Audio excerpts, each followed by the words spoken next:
Bonjour à tous, bienvenue sur Crypto Signal. Aujourd'hui, on va parler de la potentialité d'un bottom ici en ce moment même et qu'est-ce qui va dans ce sens, qu'est-ce qui ne va pas dans ce sens. Donc, on va ici faire le tri et je vous laisserai vous-même essayer d'avoir une opinion là-dessus. Et puis ensuite, on va parler de Grayscale puisque personne n'en parle en ce moment et que pour moi, c'est quand même un sujet qui pourrait devenir assez bouillant. Et bien évidemment, on va faire le point sur la faillite de FTX, etc., etc. On passe en partage d'écran, j'en profite pour dire à ceux qui le souhaitent de ne pas hésiter à s'abonner, venir nous rejoindre sur le Discord, dont le lien est en description de la vidéo, et éventuellement mettre un like, mettez un like d'ailleurs, c'est très important, vraiment mettre un like, c'est pour moi la base, si jamais vous appréciez le contenu, ou en tout cas que vous en consommez ne serait-ce que la moitié, à ce moment-là, prenez le temps de mettre un like, puisque ça permettra à d'autres personnes éventuellement d'en profiter. On est là sur le BTC face au dollar, et moi ce qui m'intéresse en ce moment, c'est le weekly. Pourquoi le weekly m'intéresse? Parce que tout simplement, eh bien, on a des signes de retournement weekly ici. On avait ici, et c'était très encourageant, une potentielle cassure de la trendline. Vous vous rappelez en début de semaine que on était passé derrière cette trendline. Là, si on la met un petit peu mieux, voilà, comme ceci. Et en fait, au final, on s'est fait littéralement rejeter par ce point-là. Vous voyez ici que le RSI, on a eu ce mouvement de volatilité vers le bas sur fond d'épisode FTX. Donc attention à ça.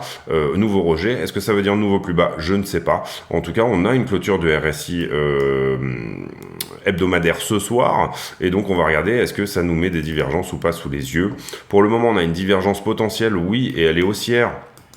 C'est-à-dire que ici le prix fait un nouveau plus bas, mais le RSI ne fait pas de nouveau plus bas, il fait un nouveau plus haut. Donc ça c'est intéressant de voir qu'on commence à diverger en weekly. Vous comprenez que la force des divergences, ben là par exemple, donc les divergences haussières se voient sous le prix et les divergences haussières sur le prix. Et là vous voyez au-dessus du RSI on descendait, on avait un prix qui continuait pourtant à monter et ça a été relativement puissant pour nous annoncer le retournement. Donc là on peut considérer qu'on commence à diverger. Ça va être intéressant pour nous annoncer un retournement haussier. Cependant, on peut diverger pendant un moment, c'est-à-dire que ici, il est possible que le prix aille à 10 000 $ et on verra quand même un RSI qui ne fait pas de nouveau plus bas. On ne sait pas exactement quand est-ce que cette divergence prendra enfin forme en termes d'action sur le prix. En tout cas, ça nous annonce ici qu'on est sur un essoufflement des vendeurs. Ici, en weekly, on voit plutôt un essoufflement des acheteurs. On voit que cette semaine a été très vendeuse, etc. Et que donc, du coup, le MACD est en train de pâlir. Donc, on a un momentum qui ne passe pas baissier, mais qui finalement s'arrête d'augmenter, hein, qui commence un petit peu à perdre de sa superbe au niveau mouvement acheteur. Et on a ce point de vente pour l'instant non confirmé, mais qui vraisemblablement sera confirmé ce soir sur le Market Cypher. Avec une VWAP, la jaune, là, ici, donc qui s'écarte du zéro. Donc là, on est plutôt ici en train de dire, attention, on est sur un retournement potentiel. Il pourrait être extrêmement baissier dans la mesure où le RSI est encore dans la zone les RSI stochastiques est encore dans la zone des 90, donc on pourrait effectivement engranger ici un mouvement très fort vers le bas. Quand je passe en daily, donc en une bougie égale à un jour, eh bien vous voyez ici que par contre le mouvement vendeur qui était court terme du moment, c'est-à-dire depuis 5 ou 6 jours, est pour le coup lui en train de se calmer. Alors on est dimanche, donc c'est assez difficile ici d'en tirer des conclusions, hein. Peut-être qu'il se calme tout simplement parce que une partie des acteurs ne sont pas sur le marché, mais par contre ici vous le voyez depuis le 8 novembre, j'ai une VWAP qui retourne vers le zéro. J'ai pas encore ici de point d'achat en daily sur le Cypher, mais on est potentiellement sur des points très intéressants en daily pour éventuellement croiser ici bullish. Attention ici, on avait un RSI qui était en train de remonter, 10, 11, 12, on avait un stochastique qui était en train de monter, et aujourd'hui, le 12, vous le voyez, c'est pour ça qu'on a eu cette espèce de... on a eu un petit espoir ici que le stochastique revienne à nouveau faire un tour vers le 100, c'est-à-dire un mouvement acheteur assez fort, mais pourtant on a ici une inflexion du RSI stochastique et ça c'est pas très bon. Décorrélation des marchés aussi, on en parle, on dit un petit point dessus, on est complètement décorrélé en ce moment du S&P 500 puisque on a un marché action qui monte et un Bitcoin qui descend, et ce étant dû à des crises internes principalement bien entendu liées au crash de FTX. Le crash de FTX sur lequel on a des infos. Bon, d'abord, on a Sam qui nous dit « Je suis vraiment désolé, mais j'ai dû faire une mise en banqueroute, c'est-à-dire j'ai rempli un chapter 11 aux États-Unis. À partir de là, on a des sources, alors je crois que c'était sur Coindex, oui, comme quoi FTX aurait été hacké et peut-être par des personnes internes, c'est-à-dire potentiellement par son personnel, donc potentiellement par des gens qui sont très haut placés dessus. Là, j'ai pas d'informations sur vraiment la véracité de cette information ou pas, mais on a peut-être le fait que Sam Bankman-Fried ne serait pas arrêté, mais serait sous supervision aux Bahamas, c'est-à-dire tout simplement que c'est plus ou moins, on vous bloque votre passeport, vous n'avez pas le droit de sortir du... Enfin, en tout cas, si jamais votre passeport voulait sortir du territoire, à ce moment-là, certaines personnes en seraient avisées. Donc voilà, potentiellement aussi Sam Bankman-Fried et certaines personnes haut placées chez FTX qui auraient eu une volonté, encore une fois, c'est tout ça est autoconditionnel, de partir vers les Émirats Arabes Unis, qui n'a pas de traité d'extradition avec tout simplement les États-Unis. Donc attention à ça, peut-être qu'il est en train d'essayer de se barrer avec la caisse, peut-être pas. Encore une fois, c'est assez difficile ici de faire c'est pas parce que vous avez un tweet qui le dit que c'est nécessairement vrai, mais attention à ça, effectivement. Pour moi, il y a des différences quand même entre FTX et Mt. Gox. On l'a vu aussi, je trouve, il y a pas longtemps, c'est-à-dire que Mt. Gox était japonais et FTX est plutôt Bahamas, donc enfin voilà, sur les tenants et les aboutissants de où va aller cette banqueroute, je peux pas réellement ni dire ni savoir où on va exactement. On continue ici sur... Donc on a fait le tour des news, on va continuer, on va faire un point rapide sur Grayscale. Pourquoi on fait un point rapide sur Grayscale? Parce que vous avez ici mon graphique des baleines, donc plus ou moins avec leurs points d'achat respectifs. J'avais estimé que Grayscale avait un point d'achat autour des 16 800 $. Et Grayscale détient 640 000 BTC, c'est-à-dire que c'est le plus gros holder au monde, c'est la plus grosse baleine qui existe tout simplement. Alors c'est un trust, c'est-à-dire que c'est géré d'une certaine manière au sens où vous achetez du BTC, enfin vous achetez plutôt des GBTC, une sorte de Bitcoin synthétique, et ce faisant vous détenez plus ou moins un droit sur des BTC. Le problème étant que c'était une très bonne manière d'investir sur le BTC entre 2013 et 2018, 2019 même, mais que après, bon, ça a été quelque chose qui est devenu plus ou moins un boulet pour la crypto, au sens où il n'est, si vous voulez, si je vous montre ici par exemple. Voilà, le total des holdings, il est à 633 000 BTC. Vous avez donc 10 milliards de dollars qui sont sous gestion de Grayscale. Normalement, la valeur du sous-jacent, c'est ce qu'on appelle la net asset value, la valeur du sous-jacent, elle est de 16,55 $ par action, c'est-à-dire que vous avez du droit plus ou moins sur une valeur BTC qui est de 16,55 $ par GBTC qui est sorti, mais le prix du marché du GBTC en ce moment, il est plutôt à 9,65 $. Donc, c'est en ce moment un point d'achat extrêmement intéressant pour du GBTC, mais cependant, personne n'en veut.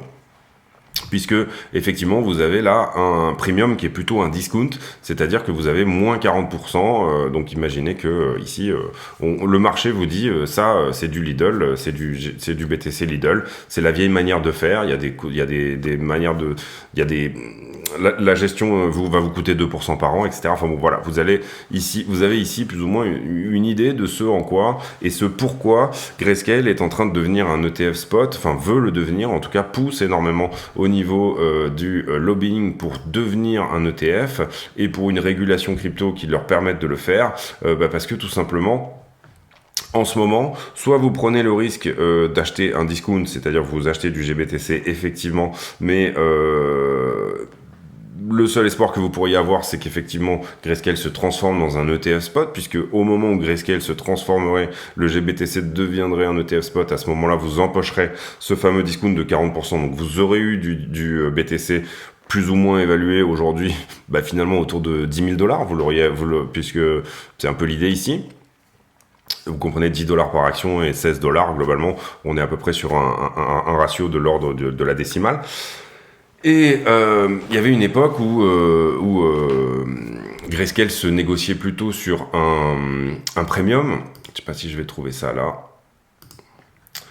Oui, voilà. Et là, vous avez donc l'évolution du premium rate. Vous voyez qu'à un moment donné, vous payez plutôt le GBTC extrêmement cher pour avoir cette entrée. Là, ici, en 2017, vous voyez 130% de premium. 30% plus cher, etc. Donc là, vraiment, tout le monde en voulait. Et là, en ce moment, réellement, personne n'en veut. Donc le problème, c'est que du coup, Grayscale est en train de vendre ses BTC à peu près avec une fréquence d'à peu près 1000 BTC par mois. Vous voyez que là, ça, c'est leur holdings, c'est extrêmement linéaire. Vous voyez également qu'ils ont beaucoup acheté ici. Ils avaient 300 000 BTC à peu près, 350 000 pré-bull run. Et ils ont énormément acheté pendant le bull run. Et puis ensuite, ils ont arrêté d'acheter. Ils ont commencé à vraiment vendre à partir du tout premier top. Donc ici, ce top qui était plutôt autour des 48 000 $. Donc ils ont arrêté d'acheter à 48 000 $. Donc globalement, on peut estimer que la moitié de leurs BTC ont été acquis entre 10 et 40 000 $, c'est-à-dire à un prix moyen autour plus ou moins des 25 pour la moitié. Donc moi, quand j'avais essayé de faire à peu près, j'avais considéré que si jamais on était dans la fourchette haute, le prix d'achat du BTC moyen, puisque j'ai pas les infos d'avant, prix d'achat du BTC moyen pour Grayscale était autour de 17 000 $. On est potentiellement légèrement en dessous, mais comprenez qu'on se rapproche de ce prix. Donc à ce moment-là, est-ce qu'une manière de dérisquer un peu l'histoire ne va pas être pour Grayscale de tout simplement dire, on vend un peu plus vite que ce qu'on avait. Est-ce que aussi à ce prix-là et à 1000 BTC par mois, ils arrivent à payer tous les employés, etc. et tout ça est plus ou moins dans des bonnes dispositions, ou alors est-ce qu'ils sont réellement ici en train de tirer la langue et plus ou moins ici avec peu d'investisseurs qui rentrent sur cette histoire-là, ils se retrouvent avec 640 000 BTC sur les bras et avec potentiellement quelque chose qui va valoir moins que le prix auquel ils l'ont acheté. Donc comprenez bien que ça, c'est vraiment le truc inquiétant pour moi en crypto, c'est que si jamais on descendait ici à 12 000, le moment où on va passer sous le prix d'achat potentiel, et je pense qu'il est quelque part entre ici 15 et 12, sous le prix d'achat potentiel de la totalité des BTC de Grayscale, qu'est-ce que ça va donner pour leur comportement ? Ça, c'est très important à comprendre. Donc ça, c'est la première chose vraiment importante. Ici, ça rassure pas quand vous voyez que tout simplement votre sous-jacent, que Grayscale est en train de sortir petit à petit 1000 BTC par mois, c'est pas forcément rassurant. Ils sont pas en train d'accumuler l'histoire là, mais ils sont plutôt ici en train de dire nous, petit à petit, on va délisser un petit peu l'investissement. On en a peut-être trop pris, entre guillemets. Et vous comprenez ici que l'importance qu'a Grayscale de passer en ETF spot, tout simplement. Et pour le moment, la SEC leur refuse ce passage à un ETF spot. Donc certains prennent le pari d'acheter du GBTC à ce stade et de dire j'aurai mon BTC à moins 40% si jamais d'un coup on est transformé en ETF spot. Et ici, vous comprendrez que l'entrée des institutionnels, même à moins 40%, force est de constater qu'elle ne se fait pas. Donc le risque ici, c'est qu'on se retrouve avec un énorme acteur du marché qui finalement a énormément de bitcoin. Ces bitcoins perdent de leur valeur, ils passent en dessous, je vous ai déjà expliqué l'histoire, en dessous de son prix d'achat, etc., etc., etc. On fait le tour des news rapidement avec ici potentiellement le Sénat qui resterait démocrate et la Chambre des représentants qui, elle, passerait républicaine. Donc une majorité au final quand même pour les républicains. Comme beaucoup de mi-terme, on aurait donc ici une alternance. Ici, le Shiba, les prédictions, etc. Rien de bien intéressant sur Finbold, sur TheBlock, Crypto.com qui fait un transfert accidentel, soi-disant, de 350 000 Ethereum, je crois, donc 400 millions de dollars, vers un autre exchange qui est Gate.io. Donc on va voir ici, est-ce qu'on n'est pas sur quelque chose de plus gros. Ici également, donc attention à Crypto.com, et ça je vous l'ai déjà dit, mais pour moi, vous êtes dans un très bon moment où tout simplement sortir la totalité de ces investissements des exchanges et les mettre sur un ledger, donc que vos clés soient vos propres clés. Et ici, la chaîne propose des liens pour ce faire, mais vraiment, même si vous n'utilisez pas les liens de la chaîne, vraiment c'est un conseil que je vous donne que de potentiellement ici sortir une partie de vos assets. Et on ne parle pas ici forcément de Crypto.com ou de quoi que ce soit, n'attendez pas les rumeurs. Pour moi, c'est vraiment un bon moment pour se dire, allez, je sors tout ça, j'attends que ça se calme, je me mets tranquillement bien au chaud sur un cold wallet, le terme est, l'oxymore est plutôt rigolote, mais voilà, pour moi ça serait vraiment la chose à faire. Ici, les régulateurs aux Bahamas qui contredisent le fait que ils ont demandé à ce que leurs local withdrawers, donc parce que pendant un certain temps sur FTX, tous les gens qui avaient fait leur KYC aux Bahamas pouvaient retirer. Et donc là, apparemment, ça ne serait pas du fait de la régulation locale comme ça avait été avancé sur le moment. J'ai pas trop d'infos sur le sujet, mais on peut imaginer que potentiellement c'est plutôt des copains ici de FTX ou les membres de FTX qui ont pu retirer à ce stade-là. Perte du contrat avec Mercedes, bon ça il fallait s'y attendre bien évidemment. En F1, ici, Janet Yellen, qui est la secrétaire du Trésor, qui rencontre le ministre des Finances indien pour discuter crypto.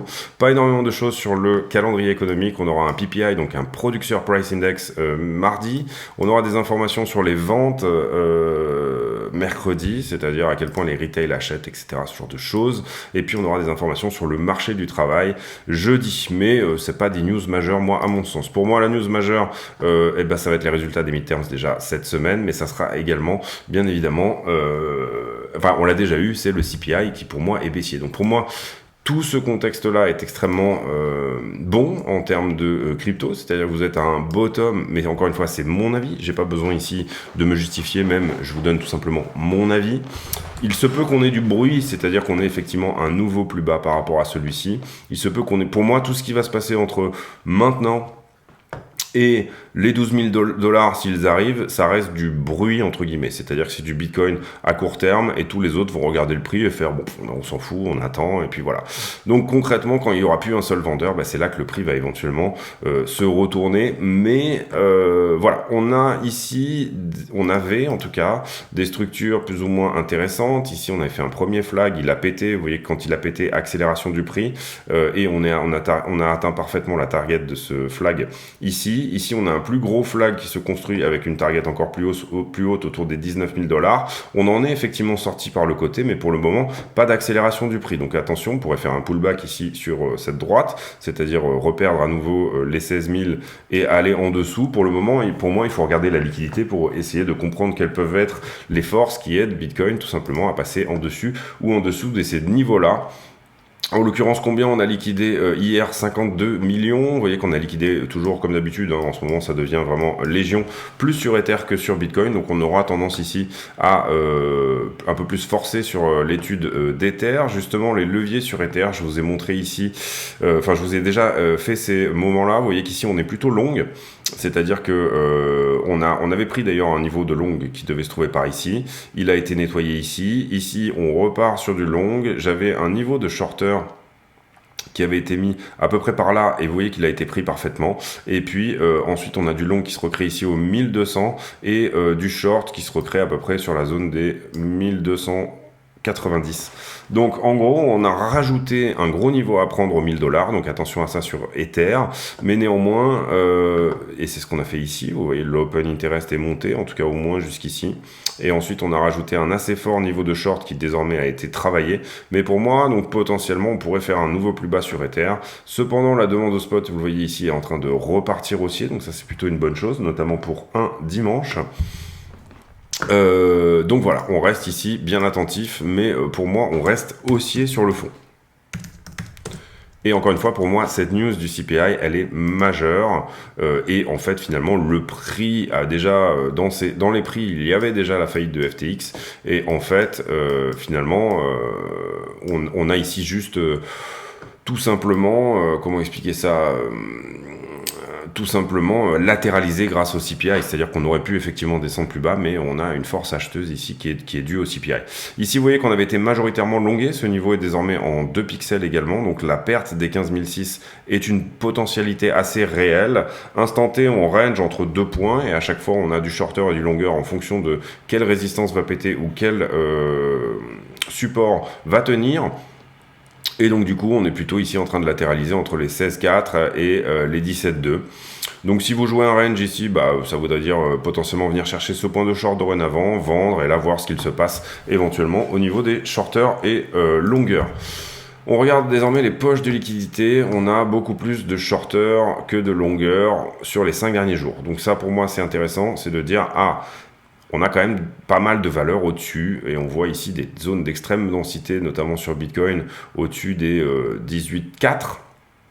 Donc très court terme, pour moi, reprendre les 18,4, pourquoi pas. Néanmoins, on a effectivement des longueurs qui sont rentrées. Vous voyez qu'ici, on a peut-être un petit 7 ou 8 milliards ici à venir récupérer du côté des longueurs. Quand on regarde Ethereum, même chose, très forte, très grosse zone de densité ici sous le dernier plus haut, avec potentiellement une target autour des 1380 si vous êtes haussier. Et puis, effectivement, on a du longueur qui est rentré ici dans la zone. Si on doit nettoyer du long, on ira plutôt se diriger vers les 1200. Et comme je vous l'ai dit, effectivement, depuis les $1000, on a quand même eu ici pas mal de monde qui est rentré en long sur Ether. Je vais vous le montrer aussi sur les liquidités. Ici, on regarde les liquidités en 12 heures sur Bitcoin et vous voyez que sur les 12 dernières heures, on a eu une forte densité qui s'est créée aussi ici sous les 16,2. On a eu une forte densité qui est venue se créer sous les 15,2. Moi, mon prochain point d'achat personnellement est à 15,3. Il n'a pas encore été touché. Et on commence à avoir du monde qui vient se mettre à l'abri sous les 13 500. Donc attention à ça, on a effectivement du longueur qui rentre. Cependant, pour moi, on a plus de shorteurs ici dans la valeur, très proches les unes des autres. Vous voyez que là, on a des petites barres jaunes, mais là, si on venait juste faire un mouvement, ne serait-ce qu'au 17,5, on nettoierait énormément d'argent avec peu d'argent à investir finalement. Si je regarde la 7 jours, par contre, le délire, il est un petit peu... c'est pas du tout le même délire d'une certaine manière, oui. Si ça veut bien charger. J'en profite pour vous dire du coup de vous abonner, pas hésiter à activer la cloche des notifications, venir nous rejoindre sur le Discord, etc. Quand on regarde la 7 jours, vous voyez la quantité de valeur qui est stockée entre le point actuel et les 21 800 $. Et là, on a vraiment sur 7 jours vraiment engrangé du monde. Néanmoins, vous le voyez, et ça depuis, on va dire, le plus bas, puisque c'était sur la descente ici qu'on a des shorts qui se sont ouverts, depuis le plus bas du 9 novembre, eh bien, on a aussi engrangé, bien évidemment, du long dessous. Donc, on a une quantité astronomique de pognon à prendre, ne serait-ce qu'entre maintenant et 21 800 $, admettons. Et on a aussi quand même, depuis 2 ou 3 jours, donc au plus on traîne dans cette zone, au plus on prend le risque de faire un spring, c'est-à-dire de nettoyer toute cette valeur et de, bien entendu, venir ici faire un zoup qui fait que, vous avez bien évidemment un nettoyage des longueurs avant potentiellement de venir nettoyer les shorters. Ici on regarde la 1 mois, vous voyez que la 1 mois, le très gros de la valeur, il se trouve au 21,7, 21,8 dorénavant, et on a encore de la valeur bien évidemment qui est stockée là. Vous voyez qu'on a assez peu de valeur, mais encore une fois, depuis le 9 novembre, on a commencé à accumuler. Depuis ce plus bas là, les gens commencent à se dire, et même très légèrement avant, on avait déjà des gens qui étaient rentrés finalement sur ce plus bas ici, au moment où, dès qu'en fait on a un rebond, on a du degen de longueur qui commence à rentrer, et là du coup, si on traîne un peu dans cette zone, ce dont j'ai un peu peur, et ben du coup on risque bien évidemment d'aller les chercher, de devoir aller les chercher. Voilà pour tout ce qui était liquidité. Je pense qu'on a fait le tour à peu près de tous les sujets. Sincèrement, donc pour moi, attention à Grayscale, et donc du coup c'est pour ça que moi je suis un petit peu les infos de ce côté-là. SBF, etc., on va voir les dénouements, qu'est-ce qui s'est exactement passé dans le temps. Là, ici, on voit une résistance très importante aussi qui est au 16,9. Je l'avais placé avant au 16,8, mais j'avais été très early sur cette résistance-là. Pour moi, on peut la remonter ici et considérer que on a vraiment quelque chose ici au 16,9. Si jamais on repasse ça, on peut estimer qu'on va être plutôt dans la zone d'aller chercher des liquidations au 19.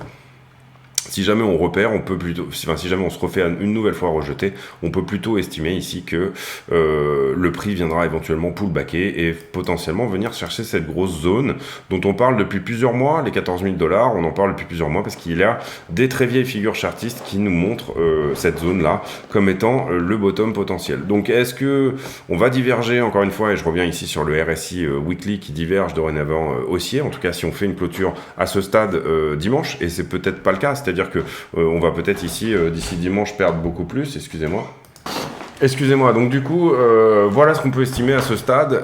Pour moi, on est vraiment très très proche de la fin de structure. On est très très proche ici d'un rebond conséquent. Mais le fait de traîner dans cette zone, en termes de là je parle que des liquidités, le fait de traîner vers cette zone pourrait nous amener à faire un spring qui aille bien évidemment en dessous du dernier plus bas, c'est-à-dire les 15 500. On va voir comment ça évolue, surtout demain. Là encore une fois, c'est dimanche. Regardez bien aussi la clôture de ce soir qui va être vraiment importante. suivante. J'ai pour habitude de terminer les vidéos en demandant un commentaire à la con, c'est-à-dire un commentaire qui n'a rien à voir avec le prix du Bitcoin. Et la question du jour, elle sera sur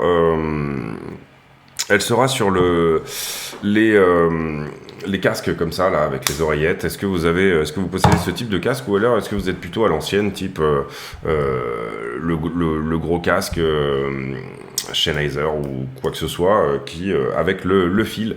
Voilà, question à la con, s'il en est.